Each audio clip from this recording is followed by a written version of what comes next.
ধর্মের দোহাই দেন আপনারা। এখন একজন মুরুব্বি দাড়ি পাইক্কা গেছে গা, সেই মুরুব্বি একটা দলকে ভালোবাসতেই পারে, সে আওয়ামী লীগ করতেই পারে, এবং কি তিনি জননেত্রী শেখ হাসিনাকে ভালোবেসে তার ছবিটা ফোনে রাখতেই পারে। এই জন্য তার কলার দইরা আপনাদের মতো কিছু ছোট ছোট, সেখানে আবার টুপি পরা লোকও দেখি কিছু।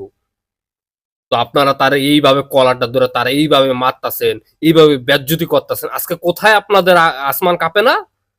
এখন কি আল্লাহ তালা এগুলা দেখে না? আপনারা দেখেন না যারা ধর্মের দোহাই দিয়া বড় বড় কথা বলতেছেন? আপনাদের কি এখন আর কি এই শরম লজ্জা লাগে না? একজন মুরব্বীর গায়ে এইভাবে হাত দিতেছেন, এখন আর আপনাদের শরম লজ্জা নাই? না, আপনাদের শরম লজ্জা তো খোদা তাআলা নিয়ে গেছে গা। আপনাদের যদি শরম লজ্জা থাকতো 5 আগস্টের পরে, যখন জননেত্রী শেখ হাসিনা চলে গেছে গা, এই এত কাণ্ড করতে পারতেন না আপনারা বাংলাদেশে। আপনারা যদি দেশের ভালো চাইতেন, দেশের জনগণের ভালো চাইতেন, কারণ আপনাদের মতো কিছু মানুষের কারণে আজকে আমাদের এই দুর্দশা, এবং কি বাংলাদেশের পুরো ওয়ার্ল্ডের মধ্যে, দুনিয়ার মধ্যে বদনাম আমাদের।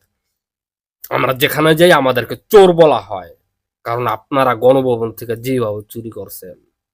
আজকে আপনার একজন মুরব্বী মানুষ, একজন দাড়ি পাকনাওয়ালা মানুষ, তার এইভাবে কলার ধরে তার এইভাবে হেনস্থা করতেছেন, তার এইভাবে অপমানটা করতেছেন। আপনারা আপনারা পুরো মুসলিম বিশ্বকে অপমান করতেছেন, মুসলিম জাতিটাকে আপনারা অপমান করতেছেন।